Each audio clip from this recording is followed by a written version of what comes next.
My name is Kevin. I'm 43. There are certain words that don't come with an echo. They just hit. Flat. Final. Like a stone sinking in still water, no ripples, no splash. Just gone. Forgotten the second they land. But not for the one they hit. For that person they stay. They settle in the bones. They rot. Tommy said it over dinner. Jessica had made pasta, nothing special. She stirred from a jar, added basil like it mattered. Brooke had her AirPods in, one dangling, the other clenched in her palm like it was some kind of escape hatch. And Tommy, he just stared into his plate like the steam annoyed him. I asked if he needed more sauce. I was trying, always trying. Then he said it. You're only here to pay. Not loud. Not mean. Just blunt, like someone reading from a rulebook I hadn't seen. No one moved. My fork froze halfway to my mouth. Jessica didn't blink. She just stared at the napkin in her lap like the answer might be written in the folds. I looked to her, waiting, expecting something, a correction, a laugh, anything. But she stayed quiet. Tommy didn't smirk. Didn't even look at me. It was as if I wasn't even in the room. He passed the salt to Brooke, and that was that. You think you'll handle betrayal with fury. You imagine standing up, slamming the table, making speeches about sacrifice.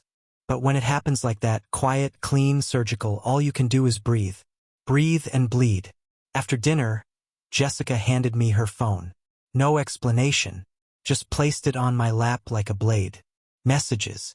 Dozens. All from David. David, the biological father. The man who abandoned the role but never the title. He shows up when it suits him. New sneakers twice a year. Birthday selfies posted for likes. That's his currency. Optics. Presence without presence. He plays the father on weekends. A tourist in his children's lives. And they welcome him with open arms. They don't know what absence feels like when it's wrapped in charm. He had been messaging Tommy and Brooke for months. Maybe years. Don't let him control you. He's not your father. He can't tell you what to do. Let him pay. That's what he's there for. And the worst part, they believed him. They took his word like scripture. Like he had any moral authority left to give. I scrolled through the messages, each one a nail. Each one confirming what I'd started to suspect but never dared to believe. That my role in this house was not earned, not respected, not real. It was assigned. Financier. Chauffeur. Placeholder. I was the man who showed up after the story ended. Asked to carry the weight of a broken narrative without ever getting a line. I thought about the years. 7 years. Of waking up at 5 to drive Brooke to swim. Of working overtime to pay for Tommy's football gear. Of silent evenings at dentist offices, of birthdays planned, of Christmases paid for down to the ribbon. Of standing in bleachers while David liked their photos from a beach 2 states away. 7 years of stepping around eggshells, of softening my voice, of being careful not to say too much. Because you're not my real dad, always waited like a loaded gun. And still I showed up. I paid. I stayed. Not once did I try to replace David. I knew my place. I just thought maybe they'd see the effort. Maybe they'd understand. In time, that love isn't always loud. Sometimes it looks like bills paid on time. Like gas in the tank. Like clean jerseys and stocked fridges and shoes that fit. But they didn't see. Because David made sure they wouldn't. I stared at the screen long after the messages blurred. Jessica sat across from me. Arms crossed, jaw tight. She didn't speak. She didn't have to. Her silence was the second betrayal. Not because she believed him, but because she didn't fight back. She let him narrate. She let the man who abandoned them define the man who stayed. I stood, walked to my office, sat down. The house behind me felt hollow. Then I opened my laptop. I didn't write a letter. Didn't send a message. I opened Excel. 7 years. Line by line. $112. 99 soccer cleats. $3,280 orthodontist. $1,740. Summer camp. Brooke. For $120. Prom dress. Tux rental. Shoes. $210. Emergency vet visit. For a dog I didn't even want. $9,500. Brooke's car. $600, Tommy's Xbox and games. On and on. Tens of thousands of dollars. And those were just the big ones. Every time David vanished, I stepped in. Every time the kids needed something, I made sure it happened. Every moment Jessica said, "They need this," I swallowed my stress and said, "I'll handle it." I looked at the final number. I won't write it here. It's too much. Too obscene for someone with no rights. Then, at the bottom, I typed one final line. Starting this month, $0. I didn't slam the laptop. I didn't scream. I just sat there, hands folded, and for the first time in years, I felt something settle. Not peace, not anger, clarity, because I finally saw what I had refused to admit for so long. I was never part of this family. I was a subcontractor, a background character in a house built by someone else, someone who stopped showing up but never stopped shaping the story. I wasn't invited to lead. I was allowed to fund. Quietly, gratefully. That's the role I played. The man who keeps the lights on and the fridge full but doesn't get a seat at the emotional table. The one who's good enough to pay, but not good enough to parent. Tommy's words weren't cruel. They were honest. They were the truth spoken out loud. And the truth? It doesn't need to be loud to be lethal. I didn't make a scene. No grand announcement, no threats. Just silence, the kind that waits behind every door of a house built on imbalance. I didn't say a word the next morning. Didn't comment when Tommy ignored me, when Brooke rolled her eyes, when Jessica asked if I could pick up groceries. I nodded. Bought only what I needed. My name was on the receipt. Only mine. The change began quietly. Auto payments canceled. Joint accounts closed. Allowances withdrawn. Subscriptions expired. I didn't touch their things. I didn't take back what I'd given. But nothing new would come. No fuel cards. No groceries bought with my salary. No invisible payments made out of habit. Not anymore. A week later, I invited them all to meet me. Neutral ground. Cafe. Public enough to keep voices low. Jessica sat across from me, arms folded tight. Tommy slouched. Brooke scrolled. Then David walked in, late by 15 minutes. Aviators on. No apology. Coffee in hand like he was early. Like he owned the place. I didn't stand. I didn't offer a handshake. Just reached into my folder and pulled out 2 sheets. One for him. One for the kids. I watched their eyes skim the columns. Dates. Descriptions. Amounts. 7 years line by line. Medical. Academic. Recreational. Living. And a final column. Effective now. Redirected responsibility. I had made it legal. Every recurring cost once tied to my accounts, cell phones, car insurance, sports fees, was now assigned to David. Legally. Officially. Jessica had signed off. She looked tired when she did. David blinked at the paper. Twice. Then shrugged. I didn't ask you to do any of that. I nodded. You didn't offer either. He smirked. I didn't have to. You wanted to play dad. I didn't flinch. No. I just wanted to support the people I loved. You made sure they forgot that. He sat back. You think this scares me? You think cutting off their Spotify accounts is some kind of revenge? I leaned forward, voice flat. I think it's clarity. You told them I'm just the guy who pays. Fine. Now it's your turn. Pay. He didn't respond. He didn't look at them. Neither did I. I slid my copy back into the folder. Finished my coffee. Stood. Brooke's face was pale. Tommy's jaw clenched. David's hands were still, no more swagger, no more fake ease. Jessica stayed seated. She didn't look up. No one followed me out. That night, Tommy tried logging into his Xbox account. Subscription failed. Error message blinking like a slow insult. He came downstairs. The game's not working. I didn't look up from my book. Talk to your father. Brooke's phone stopped getting data the next day. She stared at it like it had betrayed her. Is there a problem with the Wi-Fi? She asked. No, I said. Your service is off. You'll need to talk to your dad. Jessica said nothing. She watched me in silence. Not anger. Not relief. Just a kind of haunted awareness. Like she'd finally heard the sound of a bridge burning miles behind us. 2 days later, Brooke needed a ride. Her friend was having a party across town. I was working in the garage when she asked. I paused, wiped my hands on a rag. "Ask your father," she snapped. "He lives 2 hours away." I didn't raise my voice. "That's the man you listen to. That's the one who gets to decide everything. So ask him to show up." She stormed off. 10 minutes later, I heard Jessica's car engine start. Even then, I said nothing. Let the silence do the talking. The next time I walked into the kitchen, Tommy was there. He didn't speak, just moved to the side. No eye contact, but his shoulders were different, lower, less sharp. He didn't glare. Later, I heard Jessica talking to David on speakerphone. Her voice was steel. "You wanted this. You told them he had no right. Well, now you have it. The right, the bills, the calls." He was quiet. Then, "Not in the budget right now." I smiled, closed the door. He had fed them illusions. He had shaped their rebellion with borrowed authority. But now the invoice had arrived. Now every casual manipulation had a price tag. And none of them were ready. Brooke tried to hide it. The way her voice cracked when she asked if she could borrow gas money. The way she paused before saying thanks when I let her eat leftovers. She didn't apologize.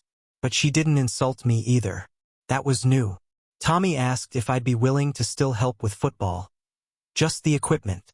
I looked at him, long and hard, and said, "If you show respect, I'll help." He nodded, didn't argue. I wasn't punishing them.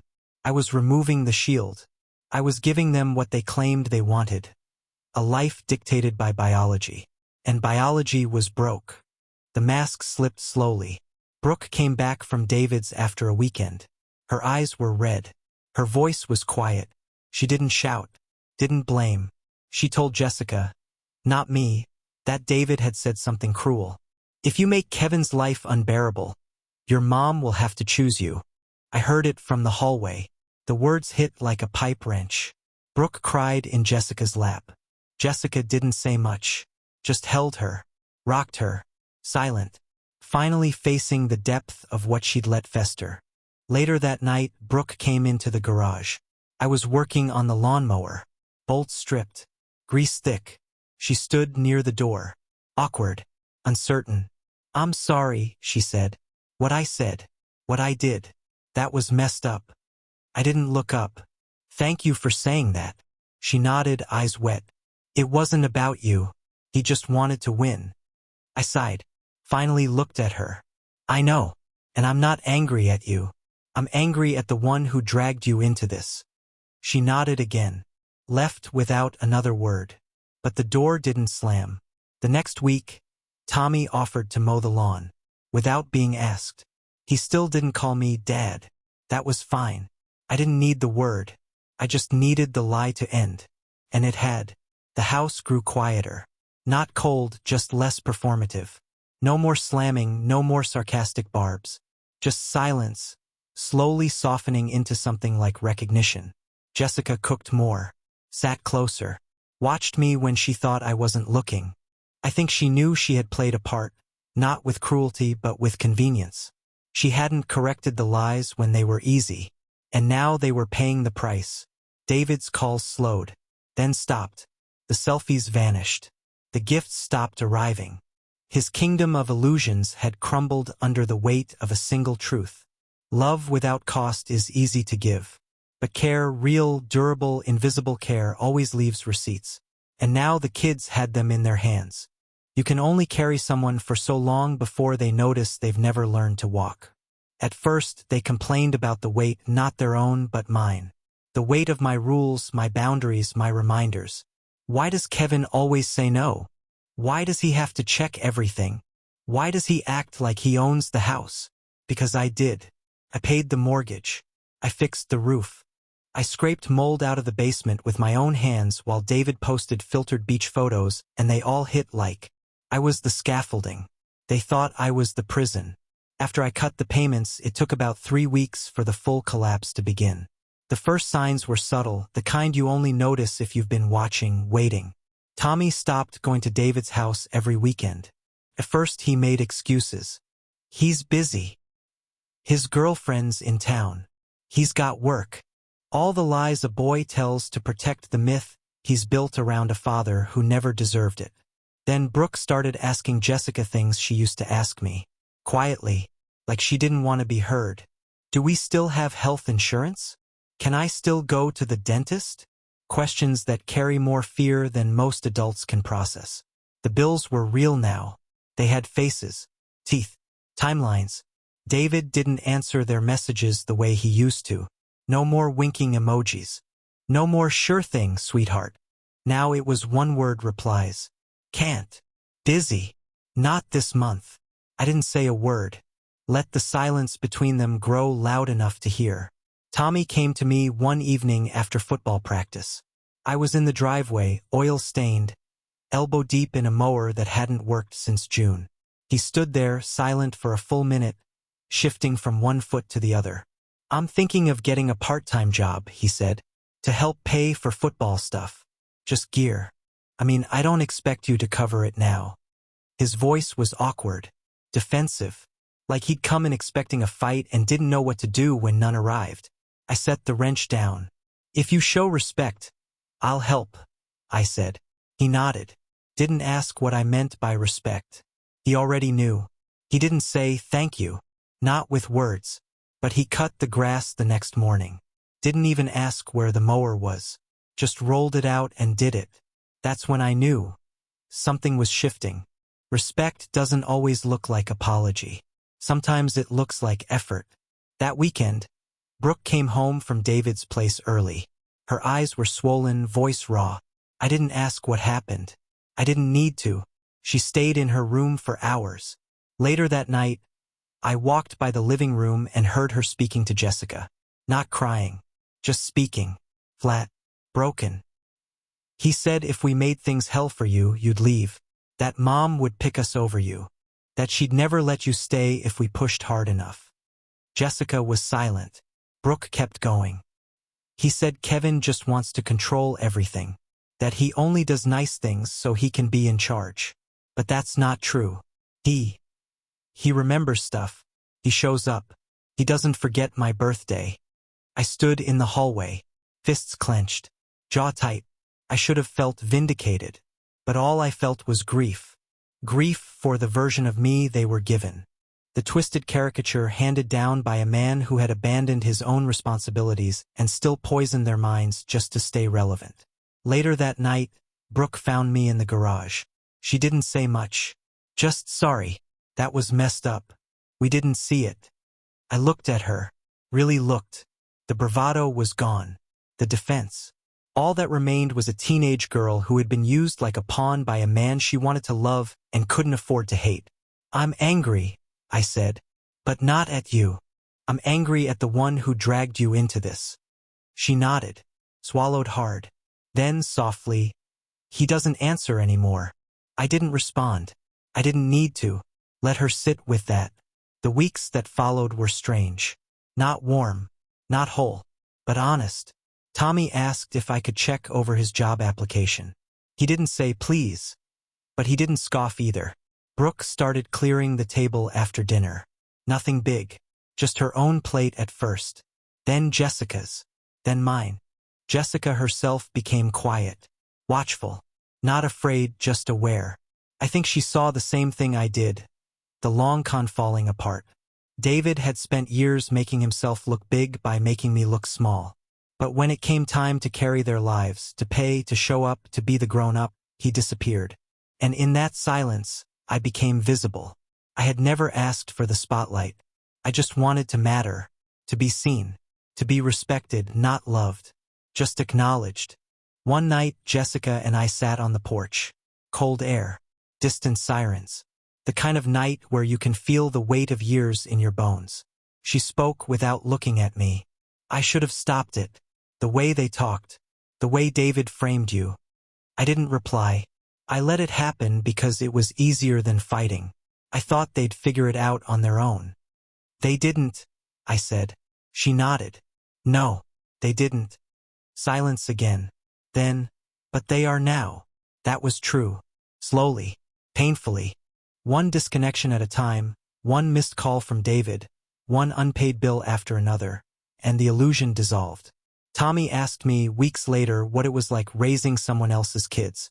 I didn't answer right away. Then I said, "It's like building a house with your bare hands, knowing someone else carved their name into the foundation, and no one will ever believe you laid a single brick." He looked down. "Do you regret it?" "Sometimes," I said, "but not because of what I gave. Because of how blind I was to what I'd never be." He nodded, quiet, heavy. He didn't push back. Didn't say, "You are our dad." Just nodded. And somehow that was more honest than any apology. Brooke started bringing home flyers from school. College stuff. She asked if I'd look at them. "You don't have to," she added. "I know you're not." I cut her off. "I'm not what?" She froze. "You were going to say real dad, weren't you?" She swallowed. "Yeah." I looked at the papers. "I'll look, but you'll need to handle the paperwork. And ask me like someone who respects the answer." She nodded. "Deal." The shift wasn't cinematic. It didn't come with music. Came in eye contact. In silence not filled with contempt. In questions asked with less edge. Jessica took longer.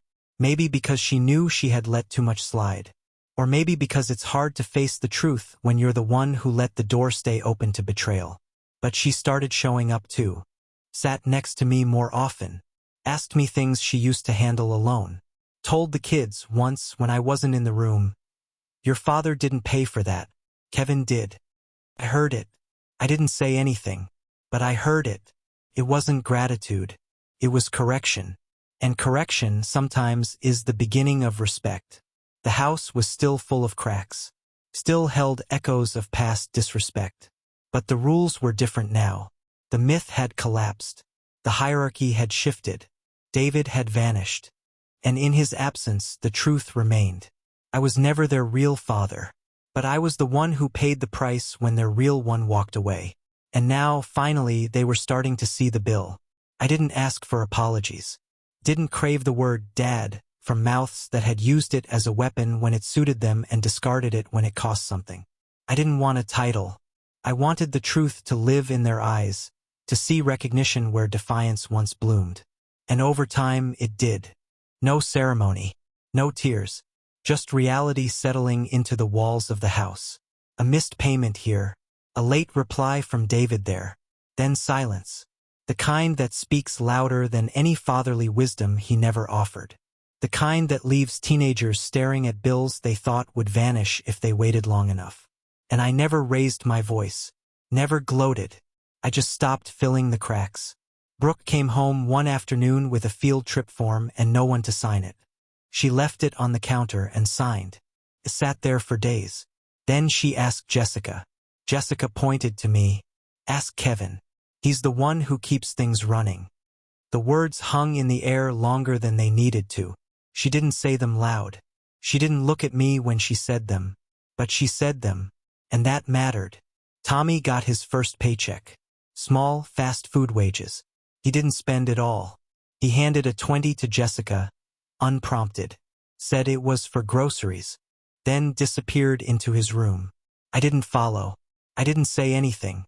Just stood in the doorway later and saw a receipt pinned to his corkboard. Football gear, partial payment. My handwriting at the bottom where I'd filled in the rest. Respect isn't always loud.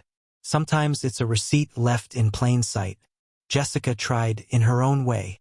One evening she cooked dinner. My favorite, the one I used to make on Sundays when I still believed we were a family. She set the table. No kids. Just the two of us. She didn't apologize.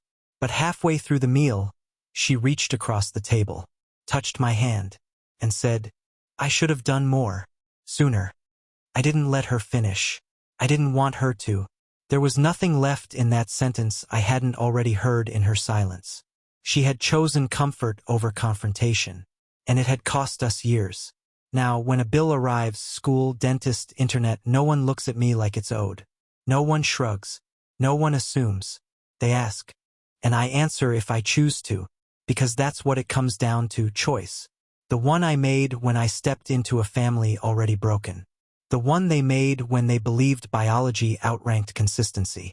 The one Jessica made when she let another man script my role while I paid the price for it. Could have walked. There were nights I stood at the door with my keys in hand and nothing holding me back but a photo on the fridge. But I stayed. Not because I was weak, but because I wanted to see if respect, once earned the hard way, could outlast manipulation. It can. Barely, but it can. What remains now is not love. Not in the way fairy tales promise. What remains is something harder, heavier, but more honest. They don't call me Dad, but they know what I carried, what I gave, what I endured. And when they look at me now, they don't see a wallet. They see the man who stayed when the one who shared their blood refused to. That has to be enough. So now I leave you with this. Not a lesson, but a question. If you were told, in your own home, that you meant nothing. If the children you clothed and fed believed love was only money. If your wife stood silent while another man erased your place. Would you have stayed? Would you still pay? Or would you do what I did? And finally make them understand what it costs to mistake sacrifice for servitude? You tell me, was I wrong?